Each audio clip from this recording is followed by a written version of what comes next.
When you look at North Korea, it's this incredibly closed-off world, right?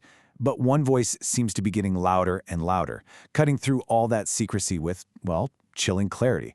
That's Kim Yo Jong, the sister of the Supreme Leader, Kim Jong Un. The big question everyone's asking is, what's her deal? Is she just her brother's loyal messenger, or is she being groomed for the top job herself? Let's try to unravel this.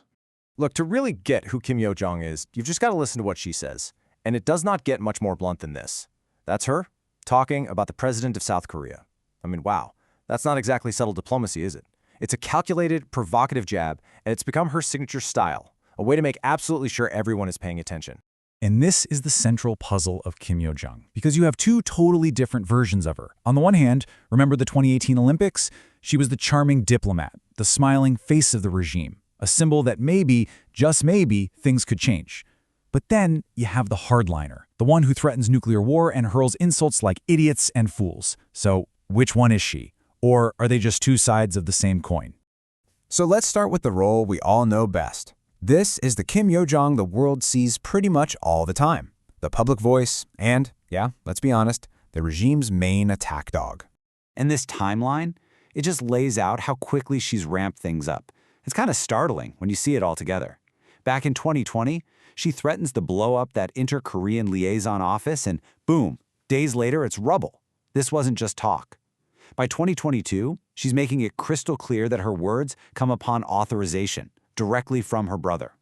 And now, in 2024, the number of statements has exploded, and the language is getting more and more aggressive. This is way more than a spokesperson. She's a key player driving the regime's hard line. So when you see all this constant aggression, it's no surprise some experts are getting, well, pretty alarmed. Scholar Sung-Yoon Lee literally called her the most dangerous woman in the world. He thinks she's a serious contender for successor and that she could be even more ruthless than her brother. And that kind of perception really raises the stakes here. Okay, but just listening to what she says, that's only half the story. To really get what's going on, we have to figure out why. So let's try to get inside her head a little bit, look past the insults, and see the strategist at work. So, how do you do that? Well, analysts have this really cool tool called operational code analysis. I know, it sounds super technical, but the idea is actually pretty straightforward. You basically take everything a leader says, every speech, every statement, and you analyze it systematically. You look at the words they choose, the patterns they use, and from that, you can build a kind of cognitive map of how they see the world. It's like a psychological fingerprint. And check this out. This chart shows exactly what that analysis revealed. A recent study put 42 of her statements under the microscope and plotted her on this grid. And look where she lands, squarely in the Type D F quadrant. So what does that mean? Well, it describes a leader who basically sees the world as one big permanent conflict. And if you think that way, what are your favorite tools? Bluffing, bullying, and coercion. Sounds familiar, right? But hang on, this is where it gets really fascinating. When the researchers dug deeper into her tactics, they found something that might surprise you. You'd expect her top tactic to be punish, right? And yep, it's way up there, very high, no shocker.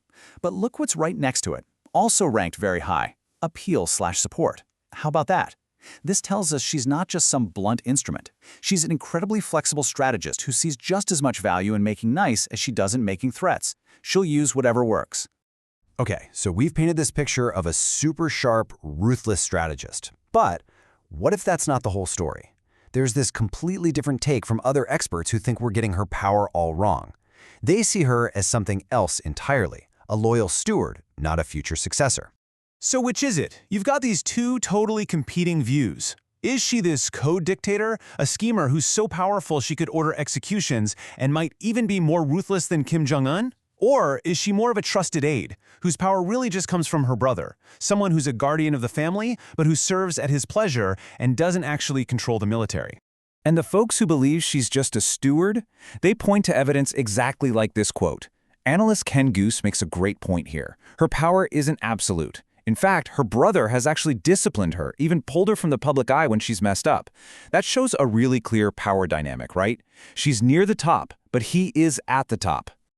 And it's not just theory. We've seen this in action. Remember back in 2020? She was really ramping up the war talk, getting super aggressive. And then her brother apparently stepped in and personally cooled the whole thing down. That was a huge deal. It was a clear signal that while she might be the one shouting into the megaphone, he's the one with his finger on the off switch. So, we've got these two very different portraits, don't we? The ruthless strategist on one side, the loyal steward on the other. So where does that leave us? What's actually next for Kim Yo Jong? All right, based on everything we know, experts have kind of mapped out a few possible futures for her.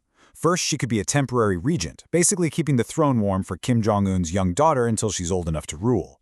Or maybe her role is as the official guardian of the sacred family bloodline. It's also possible nothing really changes and she just stays the super influential aide. And then there's the big one, successor. But a lot of experts are really skeptical about this, doubting that North Korea's male-dominated military would ever accept a woman in charge. And that leaves us right back where we started, with this huge, lingering question. In the most secretive country on Earth, what is the real power of the woman standing just off stage? Is she the public voice, the calculating strategist, the loyal steward, or the waiting successor? For now, the answer remains one of the world's most critical and compelling political mysteries.